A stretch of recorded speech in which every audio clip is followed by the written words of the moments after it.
It was the summer of 1972 in the city of Lexington, North Carolina, and 28-year-old Bonnie Bates Pritchard had just received the kind of bad news that would send most wives straight into the arms of a trusted friend, confidant, or family member.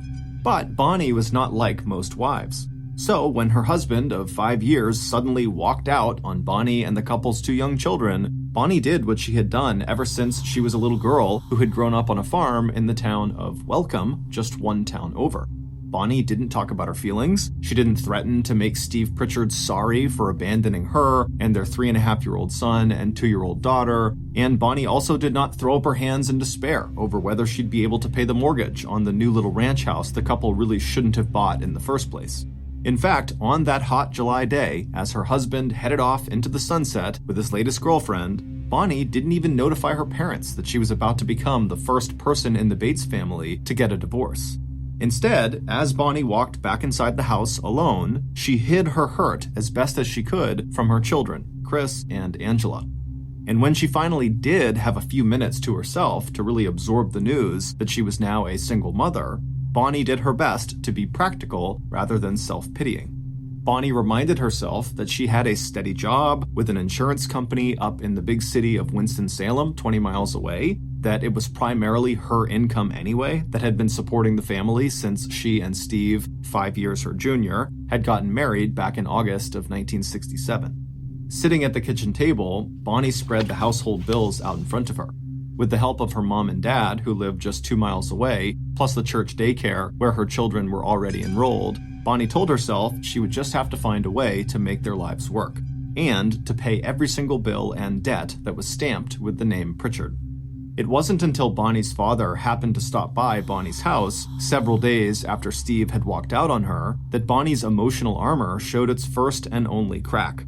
George Bates, a bricklayer who had helped build the Methodist church in Welcome that Bonnie and the rest of her 5 siblings had attended throughout their childhood and teen years, had knocked on her door and asked if there was anything she needed. And maybe because Bonnie and her father shared the same quiet reserve, after telling her dad that Steve had left her, Bonnie was finally able to break down, and instead of explaining or defending herself, she could just plain cry. Bonnie knew that people were already talking about Steve and his new girlfriend, and about silly Bonnie Bates, who was so desperate for love she had married not a grown man, but a teenager. And Bonnie knew there was a little bit of truth in that gossip. When she had first met 17-year-old Steve Pritchard, most of her friends were already married, while 23-year-old Bonnie had had very little experience with boys or with dating. But while Bonnie's family and her friends saw Steve as a smooth talker who was more interested in flashy cars than he was in working, Bonnie had been completely smitten with his big brown eyes and what she described as the handsomest nose in the whole junior class at West High School in Lexington. But if Bonnie worried that her father might respond to the news of her separation with an "I told you so," she was about to be pleasantly surprised. Because George saw something in his daughter that most men, and even Bonnie herself, just often didn't notice. Behind Bonnie's thick glasses and quiet manner, there was an adventurous and intelligent woman whose long hair now framed facial features that over the last few years had become strong and well-defined. And while Bonnie was as slender and retiring as ever, the breakup of her marriage and the financial responsibility that was already settling squarely onto her shoulders would show an inner strength that would become one of Bonnie's most defining personal characteristics. So even when Steve completely failed to pay court-ordered child support and alimony, Bonnie, who did not want to further disrupt her children's lives by moving, worked extra hours to cover the mortgage and slowly get ahead on the bills. And even though the risk that Bonnie took in marrying Steve Pritchard had ended in divorce and 4 exhausting years of Bonnie slowly dragging herself and her children out of a deep financial hole, the fact was, Bonnie had taken other risks in her life that turned out to be both very smart and also very bold, especially for a divorced single mom in rural North Carolina back in the early 1970s. Even before she met Steve, Bonnie had left the small town of Welcome after graduating from high school, and while working as a sales clerk at a department store in Lexington, she had enrolled in courses at Lexington Business College that taught her the basic data entry skills that led to her job with the insurance company in Winston-Salem. And now that Bonnie was on her own again, no matter how tired she was when she arrived home after work with her equally tired small children, Bonnie would stay up late into the night, making sure to teach herself the latest advances in data entry. Of course, Bonnie's children also paid a high price for their parents' divorce. Steve seldom came back to visit his two children, and even when he did, he never seemed to have the money to pay what he owed to Bonnie. In the end, Bonnie's struggle paid off. By the time she was 32 years old, Bonnie was not only a supervisor at Intagon Insurance, she was also the only person at that level of management who had achieved that distinction, even though she did not have a college degree. But Bonnie's hard work also paid off in another way, one that she could never have dreamed of for herself. Because in 1976, 4 years after Steve had left Bonnie and the kids, Bonnie was stunned to discover that she had attracted the romantic attention of one of Intagon's highly regarded financial executives. And not only was Leith Von Steen several big rungs above Bonnie at the insurance company where they both worked, to Bonnie he also seemed totally out of her reach socially. 1 year younger than Bonnie, Leith was the only child of a very well-to-do family. And when Leith was still a baby, his parents had moved from Queens in New York City to North Carolina, where they became even more prosperous. Once in Raleigh, the capital of North Carolina, Leith's father had partnered with his brother, Leith's uncle, in running a highly successful dry cleaning business. And by the time Leith was in high school, Camel City Laundry and Cleaners had become one of the most successful businesses of its kind in the entire country. Although Bonnie and Leith only had their first social encounter right before Leith was about to leave North Carolina to take a job in Cincinnati, Ohio, Leith surprised Bonnie by courting her even after he moved. And despite the difference in their financial and social backgrounds, Bonnie and Leith actually had a lot in common. Like Bonnie, Leith was an extremely private person, although among his friends he was well liked for his sharp sense of humor and the fact that he let you know if something was bothering him, but he was not someone who held a grudge. And while Leith may have had more self-confidence and definitely more formal education than Bonnie, both of them seemed to be shy and reserved when it came to dating. But it turned out that Leith had seen in Bonnie the same qualities that were so apparent to her father and her family. Behind Bonnie's appealing but shy exterior, Leith found himself strongly attracted to Bonnie's keen mind, gentle disposition, and her dedication to her children and to her work. So, a romance that had begun with Leith overhearing Bonnie ask a friend where to get a pair of boots for a Halloween costume would culminate 3 years later in marriage. Leith had started out by asking Bonnie if she wanted a ride to go get those costume boots, and by August 17th, 1979, the couples were saying, "I do." And right after exchanging those vows, Bonnie left her job at Intagon Insurance, Leith left his job in Cincinnati, Ohio, and after a short stop in Indiana, the new family had moved back to their home state of North Carolina. There, in 1981, 3 years after their marriage, Leith and Bonnie and their 2 children settled into a roomy 2-story home on Lawson Road in the small town called Little Washington. Leith had a top job as a financial auditor for a local yarn company called National Spinning, and over the next 3 years, Bonnie would also re-enter the workforce as a computer programmer analyst, and Chris and Angela would be enjoying the kind of comfortable upper-middle-class life that had seemed so completely out of their reach when they had been children. And then, in the summer of 1987, the Von Steen family got the phone call that would again change everything. After an 18-month-long period during which Leith's beloved parents, first his father and then his mother 4 months later, became sick and then died, Leith was notified that his uncle had also passed away. And suddenly, practically overnight, Leith, the beneficiary of all 3 of his relatives, had become a very rich man. Now that all the estates were finally settled between the inheritance from his parents and his uncle, Leith was now looking at a financial portfolio that was worth $2 million, a sum that today would be worth more than $3 million. By 1988, the Von Steens had also passed some other important milestones. Leith and Bonnie had made it through Chris's teenage years, a rite of passage that Leith had found much more challenging than Chris's childhood, when Leith spent weekends and evenings taking his stepson to sports activities and after-school events. But now, Chris was 19 years old and enrolled at the North Carolina University campus in Raleigh, almost 2 hours to the west. Chris's first semester grades had not been great, so he was staying on campus for the summer semester. Leith hoped Chris was taking to heart his parents' warning to focus on his schoolwork or run the risk of losing his $50 a week allowance. As for Leith's stepdaughter, who was at least as quiet as her mother, Angela was still at home, but she had her own circle of friends, and she had fallen in love with horses. So much so that even on weekends, the 17-year-old was willing to give up the chance to sleep in and instead get up early so she could head to the stables and do some riding. And so, on the warm and cloudy evening of Sunday, July 24th, 1988, feeling like their life had not only improved, but was actually settling down in a way that would give Bonnie and Leith more time alone together, Leith and Bonnie decided to treat themselves to a small celebratory dinner at Sweet Caroline's, a restaurant about 30 minutes away from their home that offered New Orleans-style cuisine.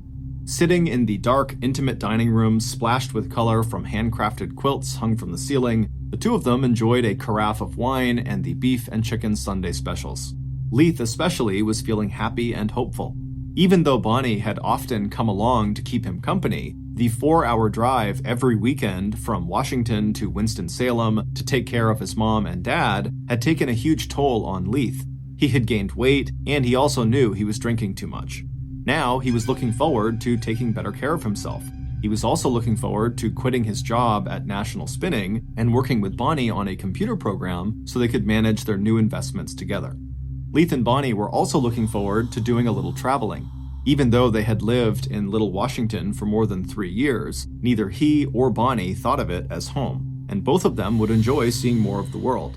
Now, as Leith looked across the small table at his wife, he smiled at her composed and familiar face. When Leith had told his few close friends 5 years ago that he was planning to marry Bonnie Lou Bates, they had been surprised to hear he was even dating Bonnie, let alone that he was in love with her. But even though marrying into a ready-made family had its own challenges, Leith knew he had found the right partner. And it wasn't just that neither he or Bonnie felt the need to socialize or spend time with neighbors or coworkers. It was also the physical passion of their relationship that held them together. Just that afternoon, while Angela was out horseback riding, he and Bonnie had spent what his wife shyly referred to as a few private moments together in their bedroom. And now that life appeared to be presenting the two of them with all kinds of new opportunities, he and Bonnie both looked forward to enjoying more of those private moments. Of course, Leith had no intention of wasting their newfound wealth. He and Bonnie had already met with an estate lawyer and set up a trust for Bonnie as well as trusts for Angela and Chris that would set any inheritance aside until each child was 35 years old and had already established their own lives and careers. Not that Leith had any plans of dying anytime soon, not with so much to look forward to, and not with Bonnie standing so strongly and quietly at his side. By the time Bonnie and Leith had returned home to 110 Lawson Road, it was close to 9 p.m. The sky had cleared and was now lit by a bright moon. Once inside, Leith headed straight for bed, while Bonnie sat down on the sofa in the living room to watch TV. 2 hours later, at about 11 p.m., Bonnie went upstairs to join her husband in the master bedroom. On her way, she paused to say goodnight to Angela, who slept in the bedroom directly across the hall. Bonnie had to raise her voice to be heard over the hum of the fan that Angela kept running every night and the music Angela was listening to, but a few minutes later, Bonnie was back in the master bedroom, where she slipped into her nightgown before joining Leith in bed. An hour later, Bonnie had finished reading one of the romance novels she enjoyed, turned out the light next to her side of the bed, taken off her glasses, and fallen asleep. Even though the night was warm, Bonnie enjoyed feeling Leith's body pressed against her own. 4.5 hours later, at 4:27 a.m. on the morning of July 25th, the Beaufort County Sheriff's Department received a 911 call from 110 Lawson Road in Little Washington. The caller was speaking so softly that the emergency dispatcher, Michelle Sparrow, could hardly understand what the woman on the other end of the line was saying and actually wondered if this was a prank call. But when Michelle asked the woman to speak louder, the caller's faint reply chilled Michelle to the bone. "My name is Bonnie Leith," the woman whispered. "Please hurry. My husband may be dying, and I think I may be dying too." Within minutes of Bonnie dialing 911, the first police and medical personnel had arrived at the neat white frame house on Lawson Road. and the sight of what lay behind the door of the Von Steens' master bedroom shocked even the most hardened and experienced of the first responders. The walls and ceiling of the bedroom were literally dripping with blood. Even before the medics checked for a pulse, it was clear that the stocky man on the bed, dressed only in his boxers, was dead. With his swollen eyes and crushed skull, he was clearly the victim of one of the most gruesome and violent attacks that Beaufort County law enforcement had ever seen. But it was the person lying on the floor next to the bed who commanded the attention of medics and later police, because it was clear that whoever had just killed Leith Von Steen had also intended to kill his wife Bonnie. And from the look of the cuts on Bonnie's face and the 2.5-inch long stab wound in the center of her chest, that attempt had very nearly been successful. By the time Bonnie had been rushed to the hospital, she was already suffering the effects of a collapsed lung and massive blood loss. But even as medics raced to stabilize Bonnie's dangerously low blood pressure, one of the first responding police officers who had cleared the house of intruders had opened the door across from the master bedroom and found Bonnie's daughter, Angela, still fast asleep, with a box fan positioned right next to her bed, blowing air directly onto the young woman. When Angela finally heard the officer's voice, she seemed to come fully awake, sitting up abruptly and wanting to know what happened. But what the officer would remember most about Angela was how little emotion she showed, even after walking into her parents' blood-drenched room and talking briefly to her gravely injured mother just before Bonnie was rushed to the hospital. But if Angela's response seemed cold and distant, her brother's response was just the opposite. Just a few minutes after the call from Angela telling him that their stepfather was dead and their mom injured, Chris made a hysterical emergency call to the campus police at North Carolina University in Raleigh. Unable to find the keys to the 1965 classic Mustang that Leith had given him on his 16th birthday, Chris desperately begged campus security for a ride back home to Little Washington. And by 8 a.m., Chris was standing next to his mother's hospital bed, holding Bonnie's hand and crying uncontrollably. Meanwhile, back at 110 Lawson Road, the two lead investigators in the case were already putting together their first impressions of the crime scene. To 26-year-old local detective John Taylor, it seemed obvious that whoever had committed the crime had taken pains to make it look like a burglary, starting with a pane of glass in the back door that had been broken, as though someone had reached through the opening to unlock the door from the inside. But whoever had broken the glass had chosen one of the panes that was so high above the inside door lock that it was impossible to reach down and actually unlock the bolt. As for the open purse on the kitchen counter and a few open drawers and cabinets, they appeared to be signs that someone may have searched the house, but none of the money and jewelry that had been left out in plain sight had been taken. And then there was the attack itself, which had been so over the top and violent that Detective Taylor believed it had to have been personal and premeditated rather than the work of some random stranger. If that was true, the detective thought, he would be very interested in interviewing the people who had been closest to Leith Von Steen, and that included not only his two stepkids, but his wife Bonnie.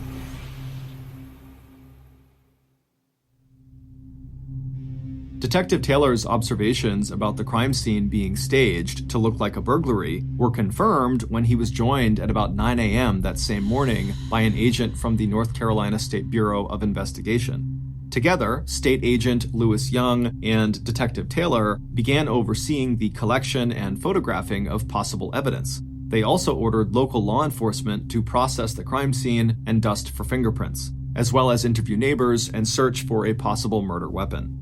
Local officers were also sent to National Spinning Company, where Leith worked in the finance department, to follow up on the possibility that the murder had been in response to Leith uncovering some kind of fraud or firing a disgruntled employee. But by 11 p.m. that night, it was clear to law enforcement that they were not likely to find any quick answers in the Von Steen murder case. Because, so far, the initial interviews they had conducted that day with neighbors and with family members, always prime suspects in a homicide, had created more confusion than clarity.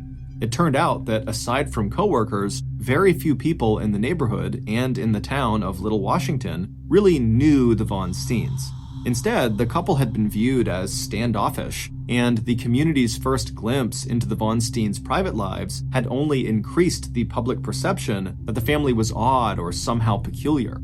There was the discovery by police that morning that the Von Steen residence was home to 13 cats and 1 pet rooster, all part of a menagerie that Bonnie had collected as a result of her work with the Beaufort County Humane Society, the one organization in which she had been very active. And then there was the reaction, or rather the lack of reaction, on the part of the Von Steen children to the attack on their parents. After Chris's outpouring of grief that morning at his mother's side in the hospital, he seemed more agitated and edgy than heartbroken. As for Angela, neighbors whispered that not only did she seem totally emotionless, she didn't even seem curious about what had just happened in the bedroom right across from her own. But one thing the neighbors did agree on was that the Leith family may have recently come into a lot of money, but that didn't mean they didn't have problems. According to neighbors, Leith in particular was very upset over Chris's failing grades at North Carolina State University. There were other rumors too. Maybe Bonnie had killed her husband in order to inherit his newfound wealth, and then she had turned the knife on herself to deflect police suspicion. Or maybe it was Angela, who rarely visited her mother in the hospital. Or maybe it was Chris, whose life at university was clouded with reports of drinking and drug abuse. Or maybe it was all three of them, Bonnie and her 2 kids who now had all the money in the world. But the Von Steens themselves totally rejected these reports as completely inaccurate. And as police soon found out, as far as motive and alibi went, immediate family members were all in the clear. Not only could multiple witnesses confirm that Chris was 2 hours away in Raleigh when his parents were attacked, he told investigators that any friction between him and his stepdad had been totally minor. And when police turned their attention to Angela, her story lined up with what her brother had told them. She and her brother didn't always see eye to eye with their parents, but that didn't mean the kids wanted to kill their mom and dad. As for the night of Leith's murder, Angela had nothing to add to what police already knew. Between the whirring of the fan right next to her bed and the fact that she was a heavy sleeper, she had heard nothing and had slept through the entire attack. As for Bonnie, police went to speak with her just hours after the attack on Monday afternoon in the hospital. She would survive her injuries, but the 3 messy gashes on her forehead would eventually require several rounds of plastic surgery. And her doctors dismissed the idea that her injuries, which were serious enough that she would not be allowed to leave the hospital for another 7 days, could have been self-inflicted. But despite Bonnie's best efforts to tell police what happened on the night Leith was killed, all she could offer were a series of disjointed memories. She'd been awakened by screams from her husband, who had seemed to be leaning over and trying to protect her from something or someone, and the only image Bonnie had of their attacker was that she thought it was a man with bulky shoulders who had been swinging a club of some kind. As for the exact time of the attack, it must have happened after midnight when Bonnie had fallen asleep. But she also believed that she had lost consciousness at some point after the attack, and it was only when she came to later that she made the 911 call to Beaufort County Dispatch at 4:27 a.m. As for problems within the Von Steen family, Bonnie just shook her head.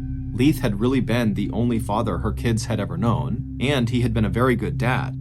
Yes, Bonnie told police, of course there had been arguments, but even the very worst of those between Leith and Chris had never resulted in any physical violence.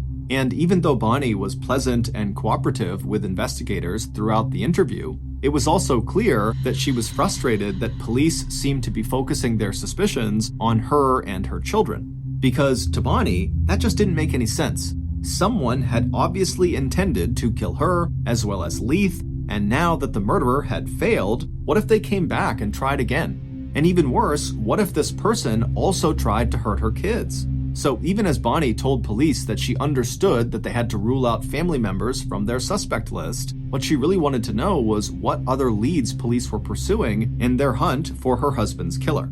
And it wasn't until the evening of the next day, Tuesday, July 26th, almost 48 hours after Leith had likely been killed, that local police had an answer to Bonnie's question.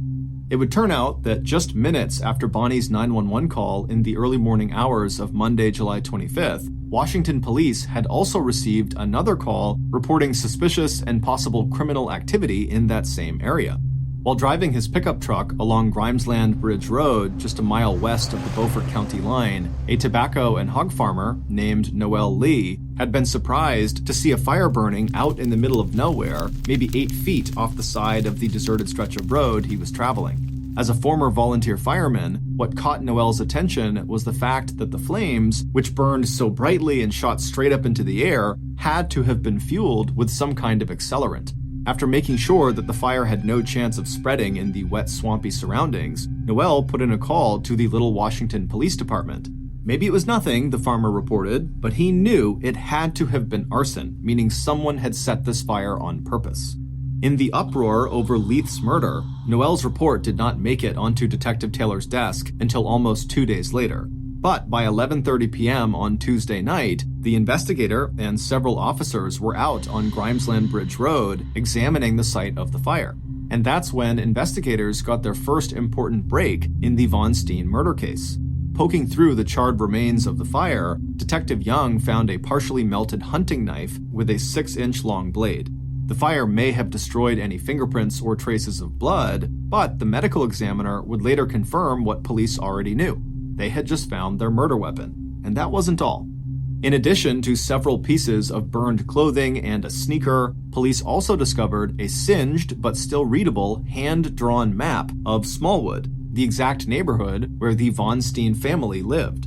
And right there on a road clearly labeled Lawson was an X next to the house numbered 110. Police now had several new and critical pieces of information. Assuming the fire had been deliberately set by Leith's murderer in an effort to dispose of any evidence related to the crime, the map police found confirmed that attack on the Von Steens was definitely not a random burglary. And since the murderer had apparently needed detailed directions to find the Von Steens' house, the murderer probably wasn't from Little Washington. But even using the clues they had uncovered in that fire, it would still take police another 11 months to track down the person who had murdered Leith Von Steen. And during that time, the physical and mental health of the Von Steen family deteriorated.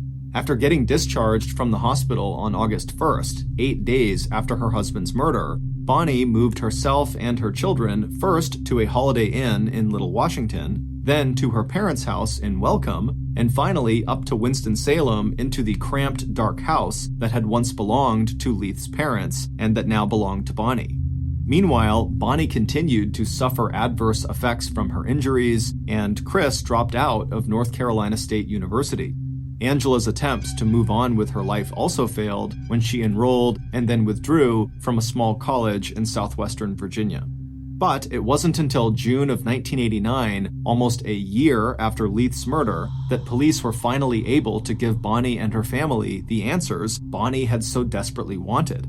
And those answers would not only shock all of Little Washington and Bonnie's hometown of Welcome, it would catapult the Von Steen murder onto the front pages of national newspapers for weeks and months to come. Based on the information and evidence police discovered from the site of the fire on Grimesland Bridge Road on July 26th, a day after Bonnie's 911 call to local police, here is a reconstruction of what happened in the early morning hours when 42-year-old Leith Von Steen was murdered. After Bonnie said goodnight to Angela sometime after 11 p.m. on the night of Sunday, July 24th, she walked back into the bedroom she shared with Leith and changed into her nightclothes. Just before getting into bed, Bonnie gently roused her husband to see if he might like a glass of iced tea or water. After a mumbled no, Leith turned over and immediately fell back to sleep. After reading quietly for 30 minutes, Bonnie took off her glasses, turned off her bedside light, and she too fell fast asleep. Meanwhile, the killer had made their own preparations for the night, packing a baseball bat and hunting knife into a green canvas knapsack. And now, at 2:30 a.m., the hand-drawn map spread out on their lap had led the killer directly to their target here in the town of Little Washington. They had actually arrived a little earlier than expected, so for the next half hour, the killer just sat in their car and absently fiddled with the key to the back door of 110 Lawson Road, and they made a mental review of the inside of the house. The killer didn't think getting in or out of this house would be a big problem. And sure enough, about 30 minutes later, dressed in dark clothes and carrying the green knapsack, the killer made no sound as they slipped inside the back door and, just as quietly, made their way up the stairs to the first bedroom on the right. If need be, they would kill the girl named Angela too. It all depended on the next few minutes and whether or not she slept through what was about to happen. Stepping across the threshold into the master bedroom, the killer paused, allowing their eyes to further adjust to the dim moonlight shining in through the partially curtained windows. Then the killer took a deep, steadying breath and gripped his weapons. First the bat, then the knife, he told himself. And then, feeling ready, he stepped forward and got to work. By the time Bonnie woke up to the sound of her husband's short, piercing screams, Leith was sitting up in bed. In the minutes that followed, the assailant would hit Leith at least 5 times in the head with the baseball bat, causing deep skull fractures and multiple cuts and gashes. The assailant would also strike Bonnie in the head and sides, including a blow aimed at Leith that would break Leith's wrist and fracture Bonnie's thumb. Along with cataloging defensive scrapes and bruises, the medical examiner who would later conduct the autopsy on Leith's body reported a total of 7 stab wounds in Leith's upper back and shoulder, and 1 stab wound to the left side of his chest that had completely punctured his heart. Throughout the attack, Bonnie was aware only of a single dark figure at the foot of the bed, striking her and her husband again and again. And with each blow and each downward plunge of the hunting knife, another spray of blood spattered across the walls, the bed, the floor, and the ceiling. At least twice during the attack, Bonnie lost consciousness, and the last image she had of the attacker was when she woke up on the floor next to the bed and the assailant was standing at her feet. Then the figure disappeared and Bonnie heard a whooshing noise and the soft click of a bedroom door closing before she once again drifted into unconsciousness. What the murderer did not know was that Bonnie was not dead.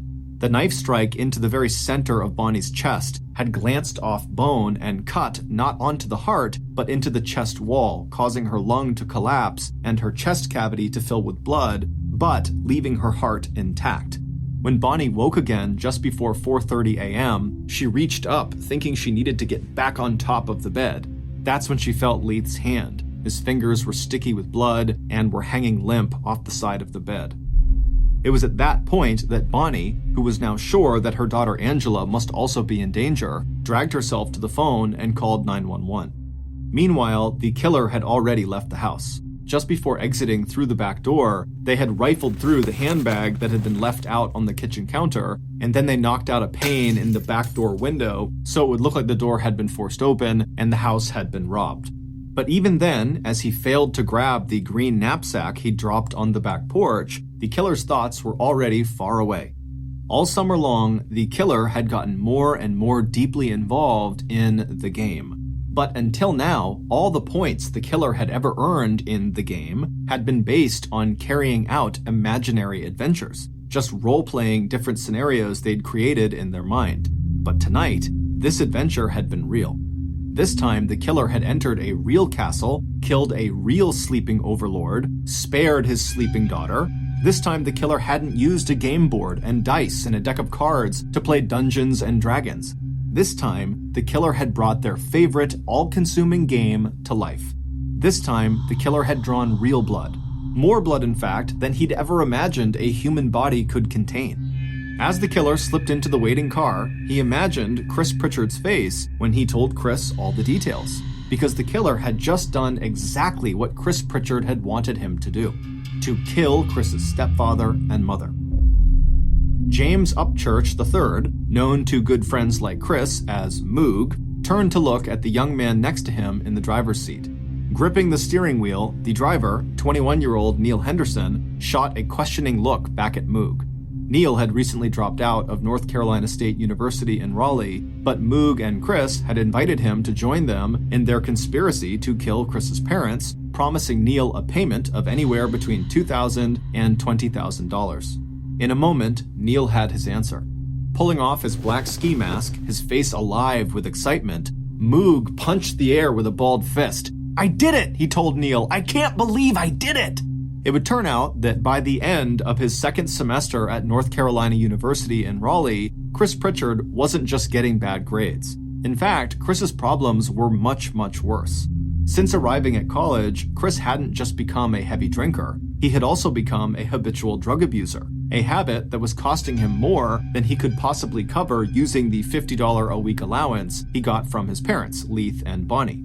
While his parents did not know the extent of their son's alcohol and drug addiction, which now included marijuana, ecstasy, cocaine, and LSD, They had given Chris an ultimatum. He either used his summer semester to clean up his act and improve his grades, or his parents would stop his allowance and he would have to leave college and find a job. But by the start of that summer semester, Chris had discovered something else at college that was just as addictive as the alcohol and drugs.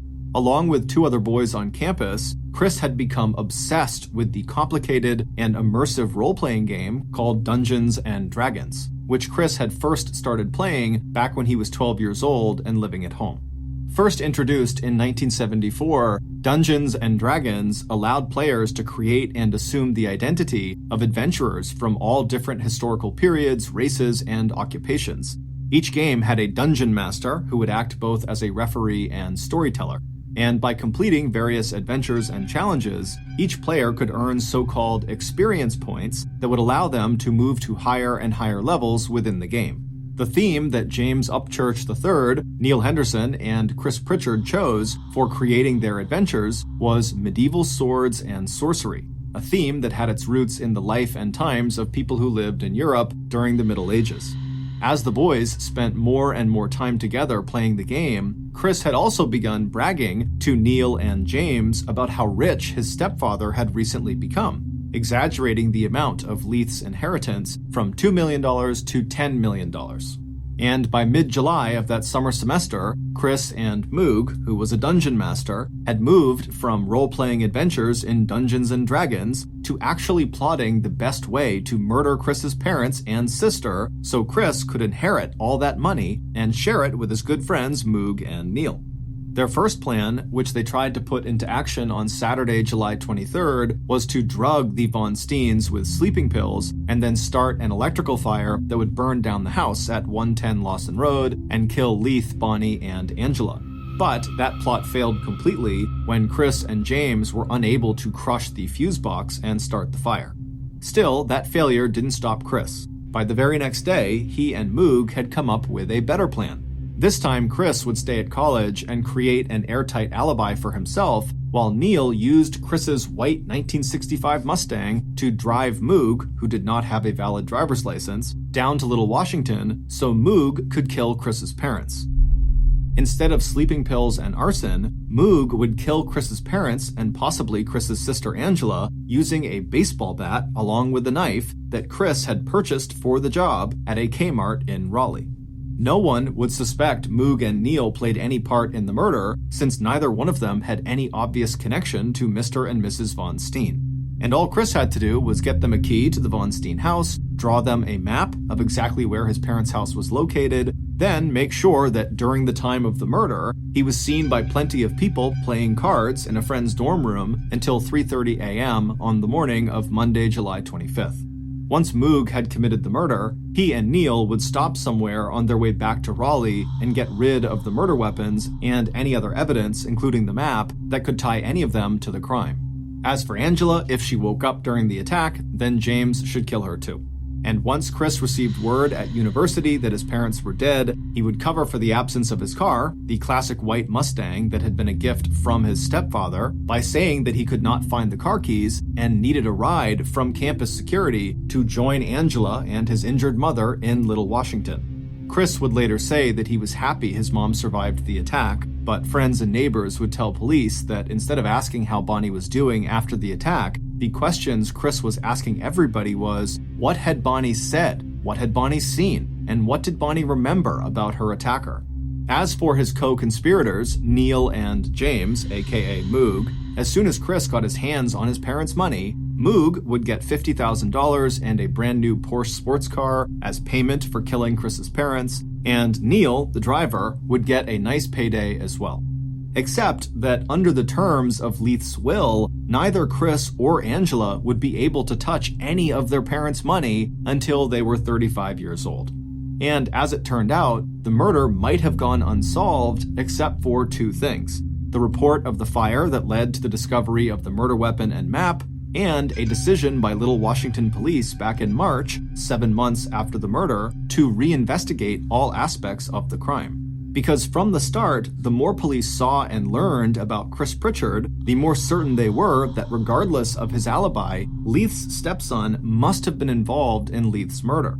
That new investigation included running the name of Chris Pritchard's friends up in Raleigh through a national criminal database to see if any of them had criminal records. That search turned up the name of James Upchurch III, aka Moog, who had been arrested on 3 previous occasions, once for breaking into his local high school with friends and stealing some electronic equipment, and 2 other times for stealing a cooler of beer and for driving without a license. In following that new lead, investigators began a more systematic interrogation of this core group of 3 friends who had started to spend every waking hour together playing the potentially violent game of Dungeons and Dragons. And as the pressure on the 3 boys increased and Chris's mental health declined, investigators believed it was only a matter of time before one of them broke down and confessed to some involvement in the Von Steen murder. And that is exactly what happened. On June 9, 1989, almost 11 months after Leith died, Neil Henderson cracked. In exchange for a plea deal that would minimize his prison sentence, Neil met with investigators and described Chris's plot in detail while also insisting that he, Neil, never really believed that Moog would actually go through with the murder. Neil wasn't the only conspirator to strike a plea deal with the Beaufort County District Attorney's Office. In exchange for testifying against James Upchurch III, aka Moog, Chris Pritchard, who admitted it was his idea to kill his parents and possibly his sister, also agreed to plead guilty to aiding and abetting murder.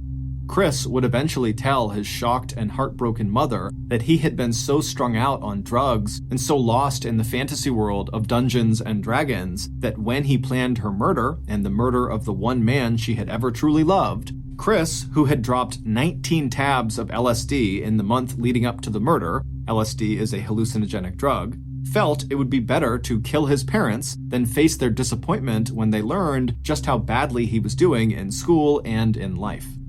On January 24, 1990, 1.5 years after Leith's murder, 22-year-old James Moog Upchurch was convicted of first-degree murder and sentenced to death in the gas chamber. 2 years later, in 1992, the Supreme Court vacated that death sentence and instead imposed a term of life in prison. 22-year-old Neil Henderson was sentenced to 40 years in prison, but was released on parole just 10 years later in December of 2000. As of 2021, he was living in North Carolina and managing a restaurant. Chris Pritchard was sentenced to life in prison plus 20 years. After going through drug and alcohol rehab, he became a born-again Christian and was released on parole in May of 1997. Immediately upon his release, Chris returned to North Carolina and moved back home with his mother. Chris completed his parole in May of 2012. As of 2022, he is a manager for a men's program at Soteria Community Development Corporation and lives near Spartanburg, South Carolina with his wife. Chris and Bonnie remain close. We want to thank 2 authors whose nonfiction books were key sources in writing this podcast episode. The first is Cruel Doubt by Joe McGinnis, and the second is called Blood Games, A True Account of Family Murder by Jerry Bledsoe. Both books were published in 1991, and in the following year, each was the basis for either a TV movie or miniseries. If you're interested in learning more about the Von Steen case, please check out our sources for links to official documents, as well as newspaper, magazine, and internet articles. Located in the middle of America is a little town called Hartford, Wisconsin. Downtown, they have the biggest automobile museum in all of Wisconsin.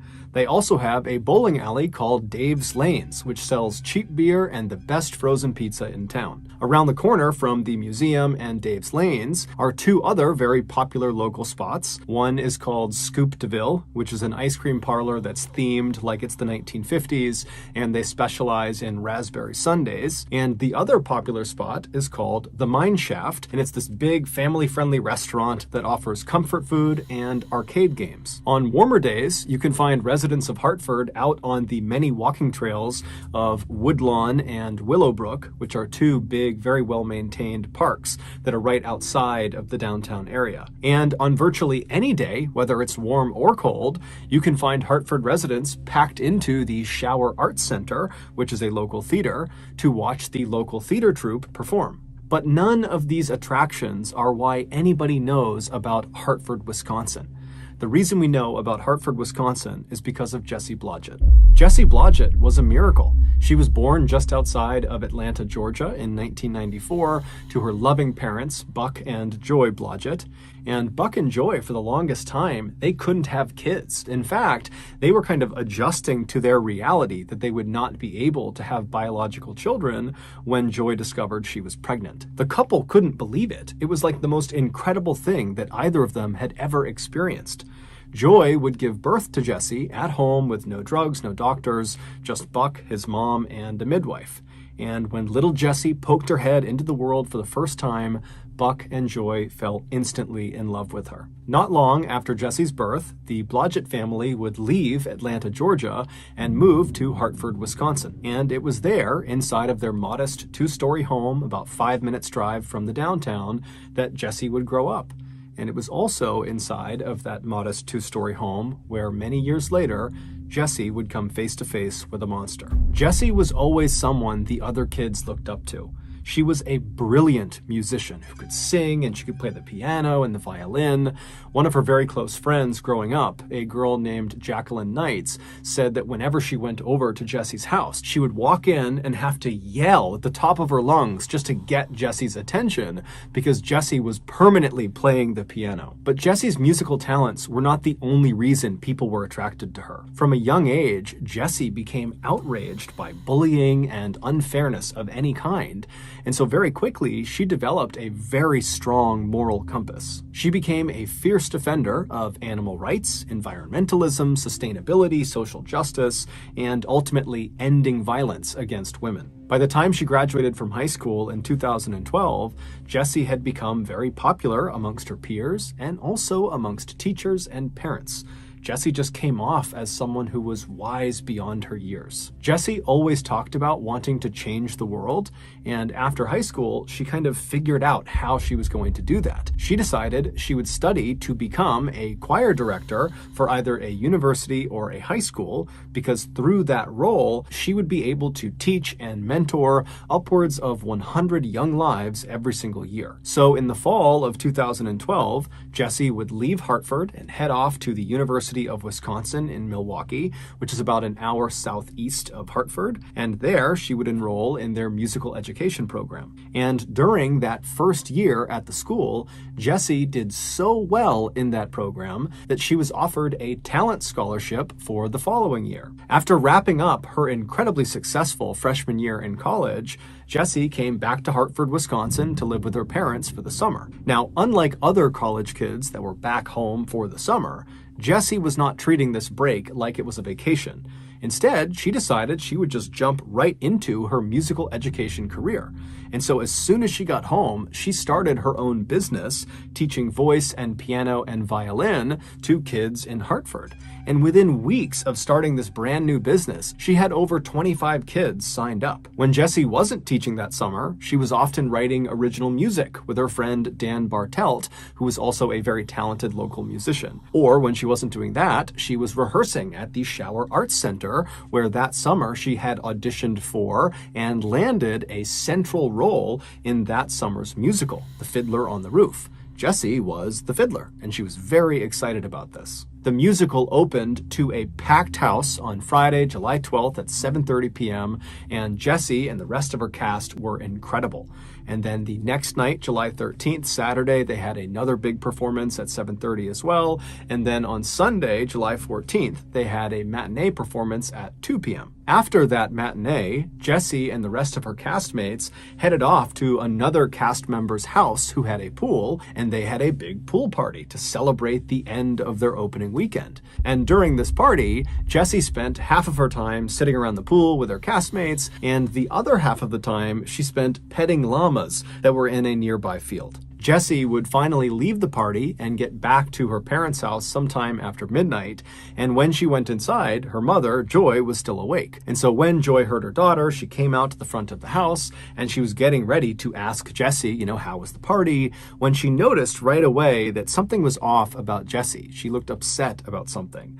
And so Joy asked her, are you okay? And so Jessie looked like she was about to maybe go into a lengthy explanation about why she was feeling the way she was feeling, but ultimately Jessie just kind of stopped herself, and in a tone that was less upset and more just annoyed, she would tell her mom, the guys in the cast, there are these two older guys that were kind of hitting on me, and those are my friends, and I felt like they were crossing the line, and it was just totally uncomfortable. And so Joy began asking some follow-up questions to get a sense of, how serious this was, and it just seemed like it wasn't that serious. And pretty quickly, the two women said goodnight to each other, and they both retired to their rooms to go to bed. The next morning, Buck and Joy got up fairly early, around 7 a.m., and Jessie, she stayed in bed because her only commitment that day was a lesson she was teaching one of her students at around noon, and they'd be coming by the house for that lesson. And so her parents knew she was sleeping in, and so Buck and Joy, they're kind of going about their morning routine. Buck left ahead of Joy, probably around 7 or 7:30, and then at 8 a.m., Joy, right before she left the house, she brought some laundry up to Jessie's room. And so she opens Jessie's door, she goes inside, Jessie's asleep, and Joy, she puts the laundry down, and she considers going over and waking her daughter up just to say good morning and maybe goodbye. But she thought to herself, Jessie never gets a chance to sleep in. She's always got something going on, and so I'll let her sleep. And so Joy just quietly left the room, she shut the door behind her, and she headed off to work. At around noon, Joy would leave her office and head back home for her lunch break. And so when she walked into her home, she was expecting to see Jessie awake because Jessie had one of her students arriving anytime. But when she walked inside, the house was silent. Jessie was not downstairs. She apparently was not awake, and Joy had seen her car out in the driveway, so she knew she hadn't left. And so kind of annoyed, Joy walked to the foot of the stairs and she yelled upstairs for Jessie to wake up. Hey, your student's going to be here any minute. And then Joy left the foot of the stairs and walked into the kitchen and made herself something to eat. After a little while, as she's finishing making her lunch, Joy hears a knock on the front door. And now at this point, Joy is really annoyed because Jessie has still not made a sound. She has not come downstairs. And so Joy, she goes over to the front door, she opens it up, and sure enough, it's Jessie's student. She asks the student to come inside and wait for a minute. And then Joy hustles up the stairs. She goes right over to Jessie's bedroom. She opens the door up. Jessie's still in bed. And so Joy runs over to her to jostle her awake. But as soon as she is standing right above the bed, right over her daughter, and she has a clear look down at her daughter's face, she freezes. Moments later, she would call 911. Oh my God. Hartford 911, what's your emergency? My daughter is blue. I went to wake her up, and I just got home from lunch, and she won't wake up. She's oh 19. My God. Okay, hang on just a second. Okay. Okay, so is she breathing? I don't think so, no. Her pants are all wet, and she's got, it looks like strangulation marks. There are strangulation marks? That's what it looks like. I don't know what's going on. I don't know what's going on. Joy would gently pull her daughter out of the bed and lay her down on the ground. She would put a pillow underneath her head, and then she would begin doing chest compressions to try to save her daughter's life. But it was already too late. When police and paramedics arrived moments later, they came into the bedroom and they quickly determined that Jessie was deceased. When police looked at Jessie's body, they too saw the marks on her neck that her mother had referenced on the 911 call, and they also saw the same ligature marks on her left wrist and also on her ankles. As a result of these findings, the police on scene quickly concluded that this was not a naturally occurring death, this was not a suicide, this was a homicide. And so as gently as they could, the police ushered Joy out of her daughter's bedroom and led her downstairs, because at this point, her daughter's bedroom was a crime scene and they needed to keep it pristine so they could find evidence to figure out who did this. Once downstairs, Joy was reunited with her very distraught husband, Buck, who had just come home as well. And the two of them, their life is destroyed. Their beautiful baby girl, their only child, is now suddenly gone, and it didn't make any sense. During the search of Jessie's bedroom and then also the Blodgett house at large, the police were not able to find any cord or rope or ligatures that could have been used to strangle Jessie to death. The police also noted that there was no sign of forced entry anywhere in the house, and it appeared nothing in the house was stolen. And so quickly, the lead Hartford police detective named Richard Thickens began operating under the assumption that the killer knew Jessie and targeted Jessie. That they would have known where she was in the house, they knew how to get in the house, and they went straight for her, they killed her, and they left. When Detective Thickens spoke with Buck and Joy just hours after they had discovered their daughter dead, he asked them if they had any idea who would want to hurt their daughter. And at first, the parents said, no, we don't know anyone. But after some more prodding, Buck would say, well, recently there were some tree limb cutters that were cutting limbs right outside of Jessie's bedroom window. And so maybe they looked in and they saw a teenage girl who was all alone, and they came in and they attacked her. And then Buck also said that in addition to teaching music that summer, Jessie had picked up a few hours working at a restaurant down the road. And recently she had come into conflict with one of her coworkers who began acting very inappropriately with her. He basically would walk past Jessie and intentionally bump into her and rub into her and just get inside of her personal space. And this coworker was aware of the fact that Jessie was really upset and had already told her family. And so perhaps this coworker was disgruntled and was seeking revenge. Also, Joy would point out to the detective that the night before, when Jessie came home, she had seemed really upset about something. She had said it was about these two guys that, were hitting on her at the party, and it made her uncomfortable. But Joy and Jessie didn't really get into it. So there was something obviously on her mind the night that she was killed. Following this discussion, Detective Thickens would go out and track down those tree trimmers. He would also track down the co-worker at the restaurant, and he discovered that they had rock-solid alibis and they were ruled out as suspects. As for the two older guys, the cast members from the pool party that had made Jessie uncomfortable, Detective Thickens found them, and he very quickly ruled out one of them, but he was not able to rule out the other. His name was Randy Talley. When Detective Thickens spoke to Randy on July 15th, the day that Jessie was found, Randy would deny having anything to do with Jessie's death. When Detective Thickens asked him, where were you the night before after the cast party? Where'd you go? And then where were you this morning? Randy would tell him that after the party, he went back to his apartment, and that is where he has been the entire time until right then. When Detective Thickens asked him if there was anyone that could corroborate his story, Randy said no, he was alone in his apartment the entire time. Shortly after speaking with Randy, the police were still searching Jessie's bedroom for evidence, and they discovered her diary. And her final entry in this diary only made Randy seem more suspicious. Despite downplaying the incident that Jessie had had with these two older cast members at the pool party, after Jessie had spoken with her mom briefly when she got back from the party, she had gone up to her room and then made this final diary entry.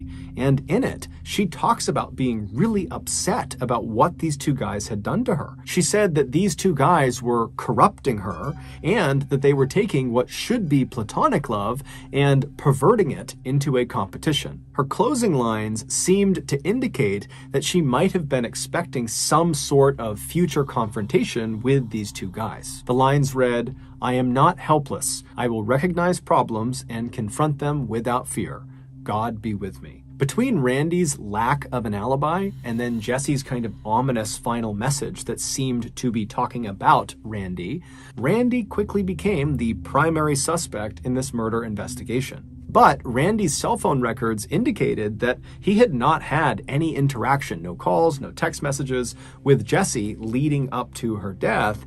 And around the time in the morning of July 15th, when she would have been killed, Randy's cell phone was in his apartment, far away from Jessie's house. And so while this didn't definitively mean that Randy could not have killed Jessie, because he could have just left his cell phone at his apartment when he carried out the attack, what it did mean was there wasn't any real evidence to support the idea that Randy killed Jessie. And so the Hartford police had to go back to the drawing board and try to find new leads to chase down. And on July 16th, just 24 hours after Jessie was discovered, the police would get a huge lead.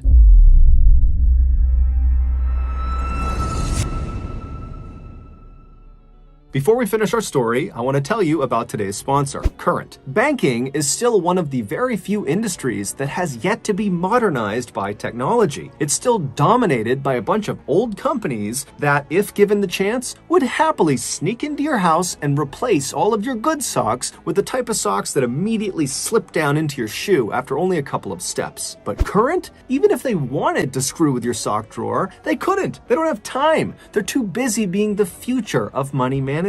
Current was built from the ground up with you in mind. They want you to get your money faster, move your money faster, and they give you tools to help you save your money better than ever. With Current, there are a bunch of perks, such as you can expect to get your paycheck 2 days earlier, you won't be charged overdraft fees up to $200, and there are no minimum balance fees. Also, Current's savings plan is one of the best available. It's just called Interest, and it offers a massive 4% APY, which in layman's terms means it will generate you 60 times more money than the American national average. So go download Current with my code MrBallenMoney and then request $500 from my Current tag, which is just Mr. Ballen, and include in your request your best like button gag. I will choose which ones I like the most, and I will pay those people $500, and we will feature some of the best suggestions in our next Current sponsored video. Again, the code is MrBallenMoney. Go download Current today. Okay, back to the story.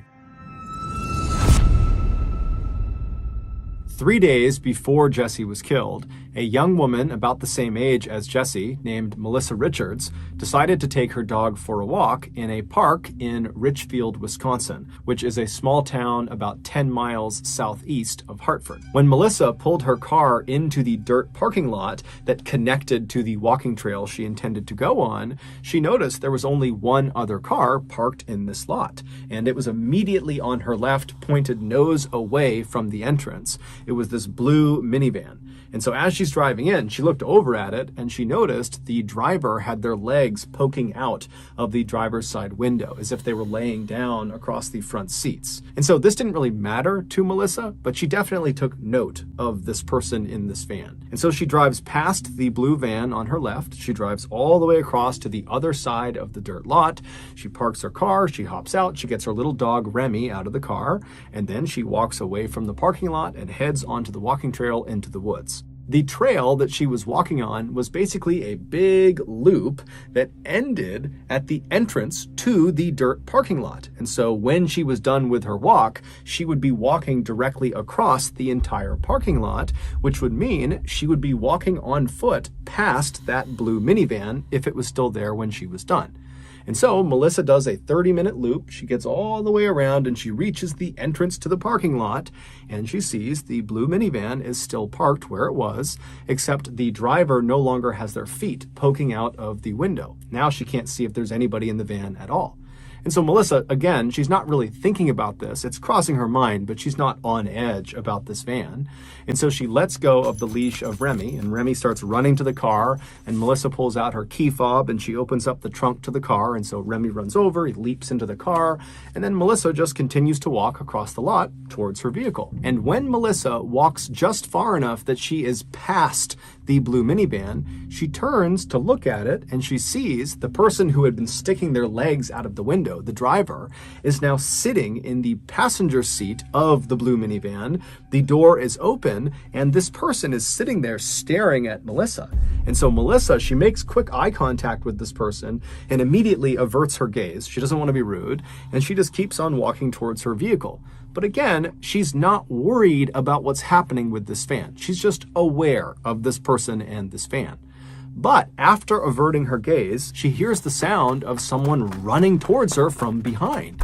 And so she whips her head around and she sees the same person who was sitting in the passenger seat, the driver of this van, has run up to her. And as soon as she turned around to face this person, they came to a complete stop and they were just staring directly at Melissa. They were only about 10 feet apart. And Melissa kind of reflexively said, "Oh, you scared me." And then Melissa just turned her back on this person and continued walking towards her vehicle.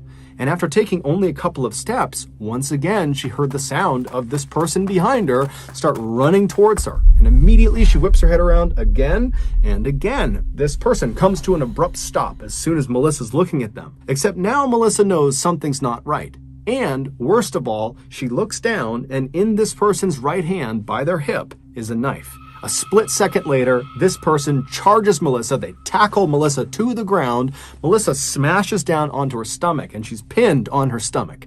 And this person, they attempt to stab Melissa, but Melissa fights back like mad. She turns over and she grabs the blade of the knife, and she wrestles it away from her attacker, and she pulls the knife under her body, and she puts it under all of her weight. And the attacker is so surprised that this has happened, they actually stop for a second before kind of reaching down and trying to yank the knife out from underneath Melissa, but Melissa is not letting it go. And so finally, the attacker just kind of sits up on her back and says, "Can I just go?" And Melissa says, "No." But at that exact moment, the attacker leapt up and started running back towards the blue minivan. And so Melissa, she's not waiting around to see what they're going to do. And so she jumps up. She's still got the knife in her hand. Her hands are completely ruined. Melissa runs to her car. She leaps inside. She throws the bloody knife onto the floorboard of the passenger seat. After making sure Remy is in the car with her, she shuts the back hatch. She locks the doors, and then she turns around and she sees her attacker in the van peeling out of the lot, driving away. And so Melissa is relieved, but she also just wants to get the heck away from where she is right now. She's totally alone. And so she fires up her car and she drives to the hospital. After getting 15 stitches to repair the 3 very deep cuts in her hands, Melissa was transferred to a recovery room where a man named Joel Klossing, who was a detective with the Washington County Sheriff Department, he came into the room and he took down Melissa's statement. Now, Melissa was very shaken up about what had just happened. She had no idea who this person was, why they attacked her. But despite being shaken up, Melissa had the most incredible memory of the event. She knew exactly what her attacker looked like, all the little details, and she knew everything about the vehicle, to include the fact that she knew it was a Dodge Caravan minivan. So she knew the exact type of car, and she guessed it was probably from the years 2000 to 2002. And so Melissa gives this incredible statement, and Detective Klossing, he goes back and he has a composite sketch made of the attacker. And then on this sheet that showed the attacker, there was a description of the vehicle and where it was located and some details of the case. And so Detective Klossing releases this sketch and the information to the media, and he puts it around town. And he's expecting someone in town to know who this person is because the description is so good. And someone would come forward. On July 16th, so one day after Jesse had been killed, a deputy from the Washington County Sheriff Department, he came forward and said, "Hey, I saw your flyer and I read the description Melissa gave about the type of vehicle this person was using, and I have seen that vehicle parked in the exact same spot in that park. I was there a couple of weeks ago. I saw it there. There was something weird about it. The driver was acting strange. And so I actually ran the license plates to see if there was some outstanding warrants or something going on with this person. But after I ran the plates, nothing came up. And so I kind of just forgot about it. But now I've read this description and I'm pretty convinced it's the same exact vehicle. And so I can pull those plates that I ran and we can see who owned that vehicle, and maybe it's a match." And so the deputy, he pulls up the information that he had pulled from the license plates of the van he had seen a couple of weeks earlier. And when they looked at the owner of that minivan, there was just no way they matched the description that Melissa gave. It just could not be the same person. And so briefly, Detective Klossing and the deputy believed that, okay, it was just some big coincidence that a very similar blue minivan was parked in the exact same spot a couple of weeks apart.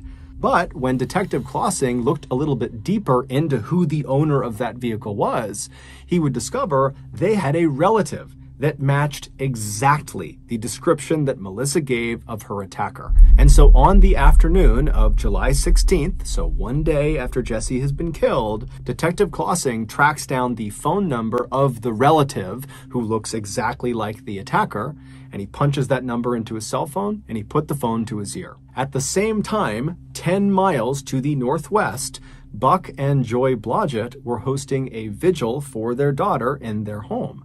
And so all of Jesse's very close friends and family, they were all there in the living room, and they were sitting around in a big circle, crying together, grieving together, and then also sharing their favorite memories of Jesse. And so while they're all doing that, a phone starts to ring inside of the circle. And the owner of that phone, 19-year-old Daniel Bartelt, who was a very close friend of Jesse's and who had spent much of that summer coming over to the Blodgett household to make original music with Jesse, he stands up and he walks quietly away from the group, and then he answers the phone, and it's Detective Klossing, asking Daniel to come into the station to talk about Melissa Richards. Daniel would make his way to the police station that afternoon, and he would be interviewed by Detective Klossing and another detective. And even though they had brought Daniel in to talk to him about Melissa Richards, it was not lost on these detectives how strange it was that Daniel is at the home of a recently murdered young woman, where that case is unsolved, and he is now the suspect of another attack on another young woman that happened only a couple of days earlier and only a couple of miles away. And so as soon as Daniel sits down, Detective Klossing kind of casually asks him, hey, why were you at Jesse Blodgett's house when I called you? And Daniel would say, well, I'm very close with Jessie, and so we were there as part of her vigil because she was killed yesterday. And so the detective kind of did gradually shift to Melissa Richards, which Daniel would say he had nothing to do with. But as they began asking him questions about Melissa, Detective Klossing and the other detective noticed that there were cuts on Daniel's hands. And so they kind of cut him off and they asked Daniel, how'd you get these cuts on your hands? And Daniel was very quick to say, well, I got them at work. A screw kind of jutted out and cut my hands. I move inventory around in a back room of an engineering company. That's my job. And, I just cut my hand at work. And so at that point, the police began really asking very pointed questions about exactly how he hurt his hands and what exactly did he do at his job. And at some point, when it just seemed like there was something off about his story about how he hurt himself, one of the detectives just says to Daniel, if I were to call your employer, this engineering company, would they say you, Daniel, are currently employed with them? And Daniel, he kind of paused for a minute and then said, no, I actually lost my job several weeks ago. And so now the detectives knew he had to be lying about how he cut his hand because he's just told them that he hurt it at work recently, but he wasn't employed recently. And so Detective Klossing kind of leans in and says, Daniel, so how'd you really hurt your hand? And so Daniel, he begins talking about how he cut it cooking. And Detective Klossing is like, Daniel, nobody would lie about cutting their hand cooking. So why don't you just tell us the truth? And amazingly, Daniel would.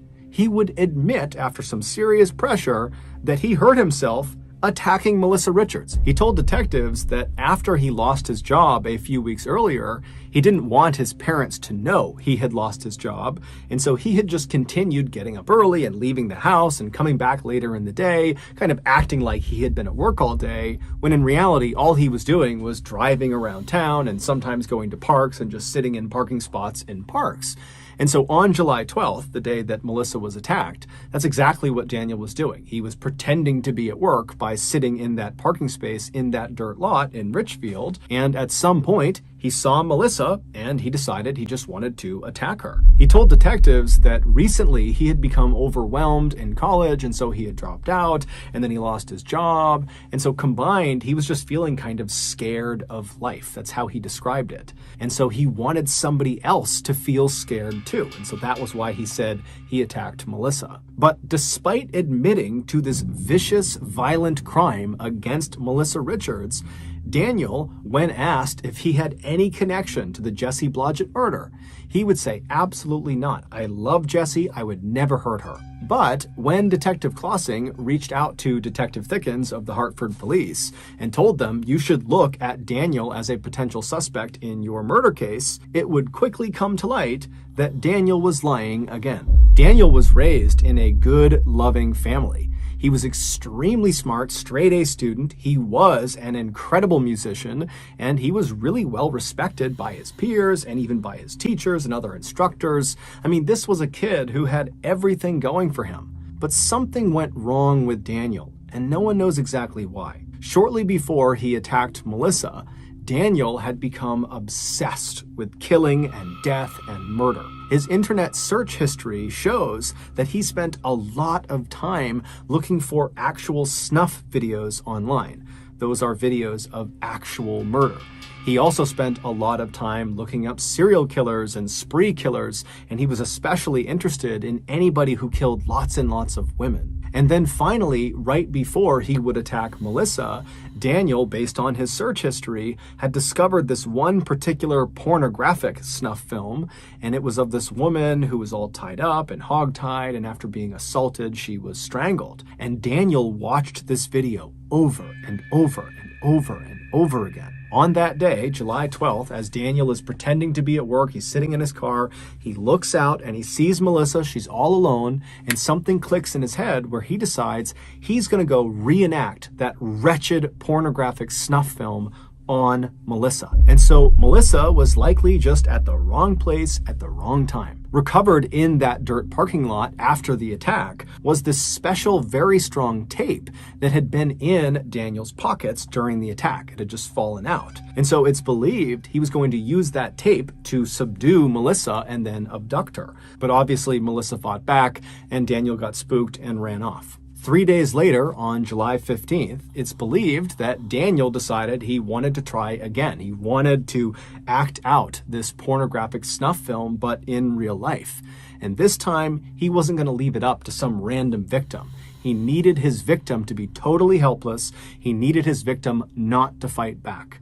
And who better than 19-year-old Jesse Blodgett, his close friend who inherently trusted him and would easily let him into her house, into her bedroom. It wouldn't matter if she was all alone because she felt safe around him. Based on eyewitness testimony of someone who was driving through the Blodgett neighborhood on the morning that Jesse was killed, it's believed Daniel arrived in the driveway of the Blodgett household just a few minutes after Buck and Joy had left for work. And so he pulled into the driveway knowing that Jesse was all alone.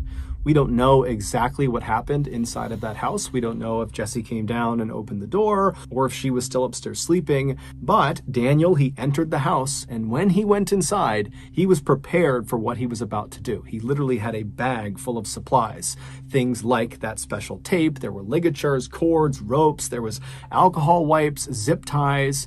And so he makes his way upstairs to Jesse's bedroom, and then once he's in there, we don't know if Jesse was awake or sleeping at this time, but either way, Daniel jumped on top of her and immediately put a homemade ball gag into her mouth and then wrapped that special tape around her head to make sure the gag stayed in her mouth.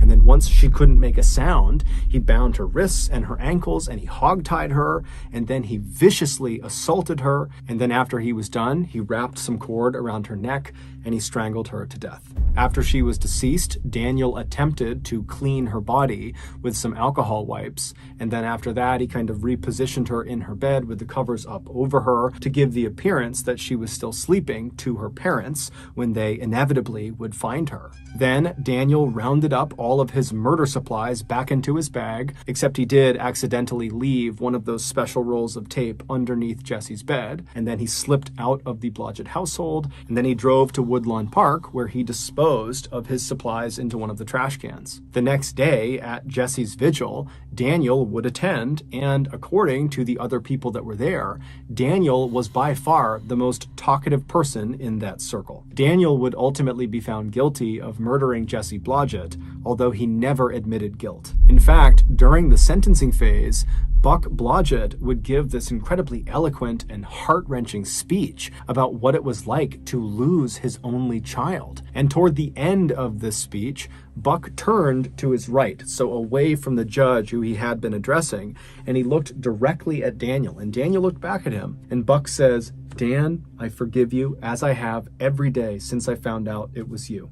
And then a few moments later, Buck would also say to Dan, "Dan, not only do I forgive you, but I love you." But when Daniel got his turn to stand up and say something on his behalf, he turned to face Buck and Joy, and looking right at them, he would tell them that he's innocent and that he doesn't have any answers for them because he didn't do it and his conscience is clear. Daniel was sentenced to life in prison without the possibility of parole, and as far as we know, he still denies having killed Jesse despite the mountain of evidence against him. In the days following Jesse's death, Buck Blodgett walked into his daughter's bedroom and he laid down on her bed, and looking straight up, he tried to hold his breath for as long as he possibly could. And as he began to struggle, he started to imagine what it was like for his poor daughter in her final moments as she's being murdered, and it just crushed him. He thought to himself, I wasn't there for my little girl when she needed me the most. But instead of just carrying that terrible burden around with him for the rest of his life, Buck and his family decided they had to do something to honor their daughter's memory and maybe even change the world, which was something that Jesse always talked about wanting to do. And so Buck would go on to start the Love is Greater Than Hate project, which is this incredible charity whose mission is designed to end male-on-female violence and to inspire love over hate. Buck's charity is a recipient of a MrBallen Foundation grant, and if you have been moved by the story in some way, I would highly encourage you to contribute to Buck's charity. You can find the link to their website below where you can donate.